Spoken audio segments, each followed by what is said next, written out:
Welcome, and thank you for joining us for another one of Mike and Billy's Whiskey Reviews. As the title may have suggested, I am Mike, and this is Billy, and today we bring you the Glenfarclas 25-year-old. Glenfarclas, Speyside Distillery, known for sherry matured whiskeys. We've brought you the 17-year-old. Fact. We've brought you the second one. 175-year-old. This is the second Glenfarclas we brought you. This is the 25-year-old, 43% ABV, mixture of sherry casks and ex-American bourbon casks. Billy, what do you got to say about the look of this Glenfarclas 25? The packaging is interesting. They have their weird little, it's almost like a Louis Vuitton pattern, where they have their little symbol going all over the back of this navy blue here, which is cool. But the thing that immediately got me, brown bottle. How often do we see a brown bottle in Scotch whiskey? Sometimes yes, sometimes no. You know what's nice about this, and since you bring that up, this is a natural colored whiskey. These Glenfarclases are all natural colored. I believe they're chill filtered, but forgive me, I normally know that, but I haven't, I can't say for sure right now. No, it's natural color. It is... I mean, after 25 years, you would think she may get a little dark. You should make it a little dark. So, again, as I said before, Speyside Distillery, Glenfarclas is a family-owned company, which I really like a lot, because they're not part of a big conglomerate, so you can get these bodies... We're a family-owned company. Yes. So you can get these bottles relatively cheap. $160 for a 25-year-old whiskey. Yep. Very good. If you're looking at a 25-year-old Macallan, you're talking $1,800. You're looking at any other 25-year whiskey, you're talking a lot of money. But that doesn't mean you don't get good quality. They just don't spend a lot on packaging. Right. And they don't spend a lot on advertising, so most of the quality is in the bottle. Exactly. Exactly. So, Billy, since this is a natural color, let's take a quick look and tell the people what we think it is. We're in a different set of seasons here, so it's getting a little darker before we do these videos. So is this whiskey. Oh my God, it's gorgeous, dude. Looks dark, man. Like a mahogany sort of red oak. Yeah, like copper plus like a little bit of red or something. It's gorgeous. It's gorgeous. Legs, nice thick oily legs. You know, I'm a big fan of the Glenfarclas. I know we've only brought you the 17. That was way back in Whiskey Review 17, but I'm a big fan of this. 17 on the 17? Yeah. I try to natch a few up. And we actually were going to plan on bringing this bottle earlier, but I got a one that wasn't the greatest bottle, so I wanted to make sure I had a good one to share with everybody. Can I just interrupt you for a second? I'm getting almost a grainy quality to the legs.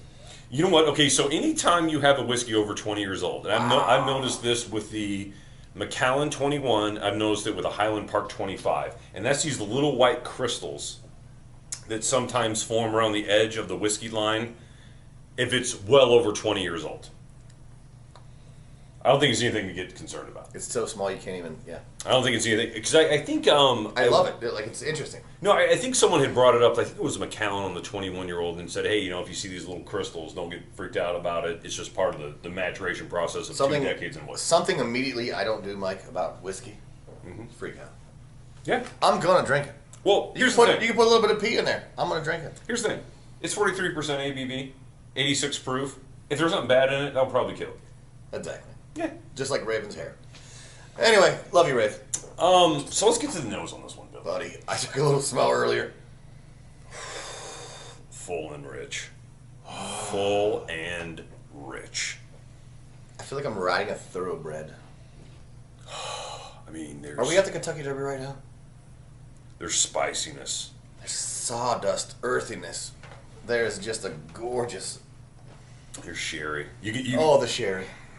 You know, I don't know how much of again, I know it's a mix of sherry cask and ex-American bourbon barrels, but I don't know if the sherry casks are first or second fill. 25 years, it's a long time in a wood. It's a very long time. But I tell you what, it's alive for being 25. Goodness. Like, it's kicking. I mean, they're spicy, it's aggressive. They're not aggressive, it's very... It's not aggressive. It's intense on the nose. Yes.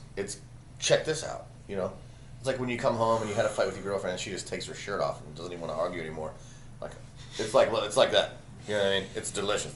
It's not a mellow whiskey for being 25 but years old. It's not harsh either. No, it's beautiful. All I'm saying is it's like alive. right in the middle for me. Yes.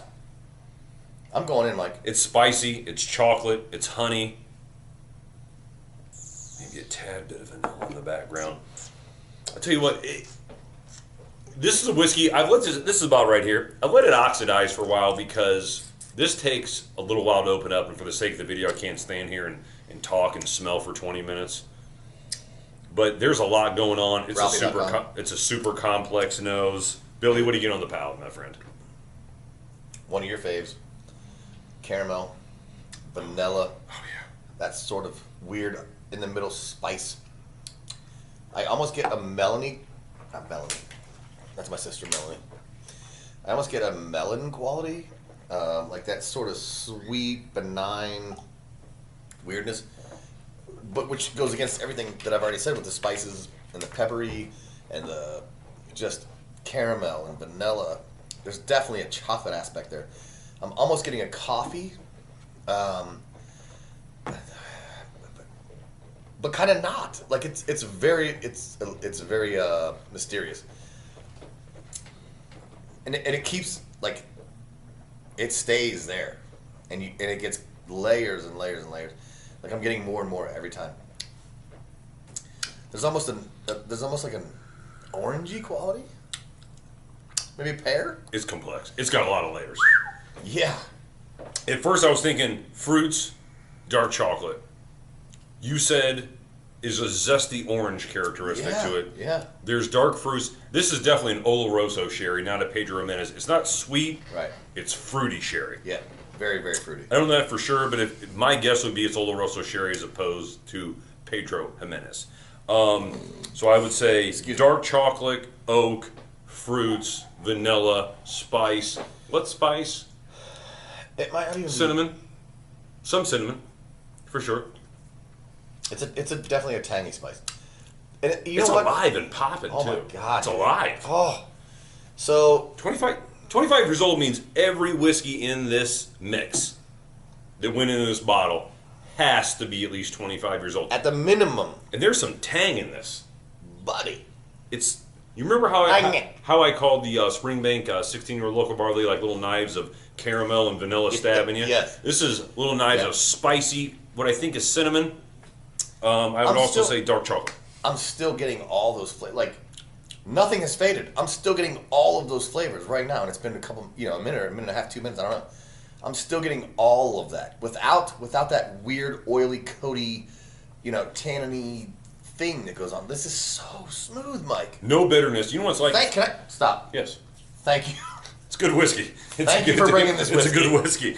You know what it is? It's like espresso bean with no bitterness, and that's hard to do. Oh my God, yes. Right? Yes. Yes. I'm a big espresso drinker. I actually get some beans from a local company here, do this nice Ethiopian blend that's really good. That's a perfect analogy. Stoff's Coffee. But it's like that dense, rich espresso bean on the palate with no bitterness, which doesn't make sense. No. But you're right, the linger, the chocolate gorgeous. on the side. It's just gorgeous. I tell you what, this isn't the best 25-year-old whiskey I've ever had, but for $160, this is an incredible whiskey experience. Q3. Were you in Q4? Q4. We're in Q4 2017. But this has been pretty consistent for a couple of years now. This is my first time ever, guys, by the way. First time ever. The Farkless 25 is a great whiskey. Love this. I went first last time. The water didn't change the nose for me. Me and a couple other whiskey reviewers are quickly becoming friends, and one of them is the Molten Man Cave. And when he came over, we did a little whiskey tasting, and this was, I believe, the second whiskey that I shared with him after the Highland Park 21. And he was really impressed with the Highland Park 21. He was really impressed with this. And I got to say, when you have a fellow whiskey reviewer who is impressed by a whiskey that he hasn't tasted before, that means something to you. Oh, that makes you, that little tingle in your heart. Well, you're glad that your taste buds and your taste preferences are confirmed with someone else who does it on a regular basis. Absolutely. But it's probably similar to when I think about Emma Watson, and I get that empty feeling in this part of my chest. It's like Emma Watson. Likes girls, not guys. That sort of thing. Does she really? Who are we talking about? Emma Watson. Who's she? The sexy. She was a kid when she did Harry Potter. Yeah, that girl. Now she's all grown up. Yeah. Is she a lesbian? I think so. I mean, damn it. Shout out to Molten Man Cave. Shout out to Ralphie. Who's our other dude? Some other people that we would recommend is Scotch Chest Dummies, and then Malta in Montreal. A couple of guys that seem to be good guys and have good palate. Anyway, let's get back to this. Billy, one second. Before you do, with water, do you pick up anything different? No, the nose for me didn't change at all. You know what changed a little bit? If anything, it got sweeter. Yeah, I was going to say. But it's so. I was going to say fruitier. Because Maybe now. That's the sweet fruit, yeah. Because now I pick up like a honey where I didn't before. Like a thick honey. Oh, absolutely. No, you're totally. No, yep. And it's just, again, fruits. It's like a caramel. Like, ooh. Like if you took honey, put it in a pan, cooked it down to caramel with an espresso bean. Man, that is beautiful. Well, go ahead and tell me if water changes it at all. I will say pretty much the same thing. I'm getting a little bit more vanilla and a little bit more honey on the nose with the water. Overall, just an incredible whiskey. Very well done. I'm very happy with Glenfarclas as a distillery. I've only had the 17, the 21, and the 25, but of those three, they've all been spectacular. I need to try the 105. I need to try the 15-year-old, and we'll try to bring those to you in the next few months. I almost bought the 105. I was in at the Party Source in Bellevue, Kentucky, and I saw the 105, but I got to tell you, that Bowmore's Devil Cask was calling to me, and I had an extra $100 to spend, and I picked up another one of these, picked up a couple of other bottles for the future, and I was like, okay, I got $100, the 105 or the Devil's Cask. I had to go with the Devil's Cask, but I'm going to come to that 105 here soon. On the palate, water change anything? The very first thing I noticed was not quite that that stingy on the tongue feeling. That kind of dissipated. It's still there. Like it's still my tongue is still kind of fiery right now, but it's less. And what he said earlier about the sort of strong honey, definitely you get a little bit more of that. But I think, if I got to be honest, I think and I never say this. You've seen our videos. I never say this. I think that little bit of water enhanced my drinking pleasure. Like, I honestly, and you see us do it. It's a very small amount. Go ahead. You're fresh. Go. It does mellow it out. I also think, in a strange way, at the end, it brings up more spice. It kind of mellows out the dark chocolate on the side. Yeah. And after you swallow the liquid, immediately spicy hits your tongue. And I really think it's cinnamon now. Maybe a bit of allspice. Like real cinnamon. Like you got a big clove of it. Yeah, definitely cinnamon. I do think it kind of, adding water kind of chops off the end of the finish slightly, because the original finish neat was long. Very, very long. Yes, I would agree. I would agree with that. And this is a whiskey that, again, is 43% ABV, but it feels thicker and heavier. It does, but at the same time, it's like, I'm just some iced tea. I don't even know how to. This is a mystery. Here's what I do know. I love it. Very good whiskey. I love it. Very, very, very good single malt whiskey. Yeah. In regards to whiskey score, I'm at 91 out of 100. Dude, you know I'm at 92. I'm always one step. I think I'm too generous. No, I was thinking 92. I'm at a 92 for sure. I really was. I'm gonna go buy this. This is a whiskey that if you're early on your Scotch journeys and haven't ventured past like the 18-year-old range because of price, which is completely understandable, believe me. Oh, absolutely. I feel the same way. I feel the same way. This was my first 25-year-old bottle of whiskey, just to kind of get the feel for the difference. And the oak and the wood smoke is really nice, especially with an old sherried whiskey. It's good. It's lovely. It really is. It's good. So, Billy, I'm a 91. You're a 92. I think extremely fair scores. I was actually teetering between a 91 and a 92. I am so happy you brought this. Like, literally, so happy. Also, I would like to give a little... sorry we didn't release any videos last week. That was completely my fault. We won't go into that, but we're glad to be back on the air. And we appreciate all you guys watching our videos. Thank you so much. And if you've made it this far, slam that like button. Smash it. Comment, please, because he loves it. He has nothing to do at work all day, literally. Yeah, I'll call you back. Likes, comment. Yeah, send your phone number. Please give us a subscribe. We're inching towards that 200 mark. We're at about 197 as far as this morning, so hopefully we'll reach that this week. Three more. That's all we need. Yes. Also, please, very soon we want to do a question and answer video. So please, any questions. Are you guys lovers? Who's cool? On that, a guy asked 3 questions. Really? Part of it was, okay, sorry. Thank you. I was going to do that last week, and forgive me, I had it written down, but some of them were whiskey questions. But I want to get to those right now. One of them was for you specifically. Really? He said, how much does Billy Hill deadlift? He looks like a strong guy. You really want to know? Give it to me. I want to know now. Here's what I'll do. I'll go to the gym and I'll make a video. And then you count the plates. Deadlift.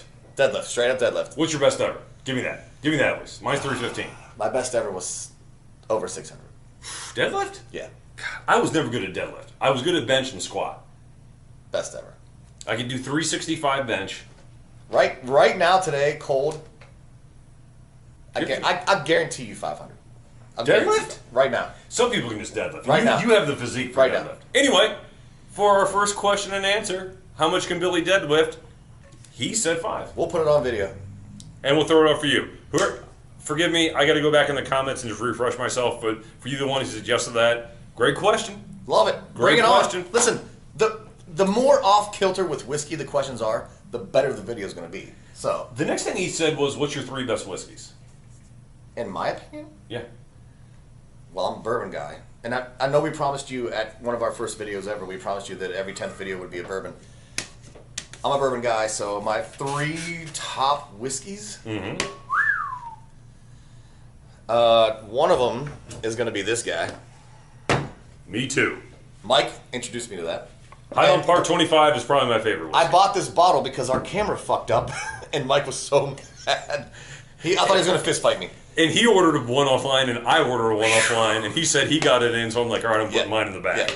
I would say for me, Highland Park 25, Yep. Macallan 25. Oh. Probably the third one would be, I'm a huge fan of the Macallan 21-year-old Fine Oak. So I gotta go Highland Park 25. I have to go Lagavulin. You know that is definitely one of our 16 core or favorites. Distiller's Edition? Just the regular 16? The 16. Sure. And then I gotta dumb it down even further and get into a bourbon, which my absolute favorite bourbon, which is literally like $50 a bottle. Give it to me. Blanton's. Which one? Single cask? Just the Gold? regular Blanton's with the brown bag. It's got a horse on top. It's a round bottle. We're going to bring you Blanton's. Unfucking believable. We're going to bring you Blanton's. Forgive me. So as always, we thank you for joining us for another one of Mike and Billy's whiskey reviews. Until next time, I will see you in the comments. And Billy, we wish the folks Happy drinking. happy drinking.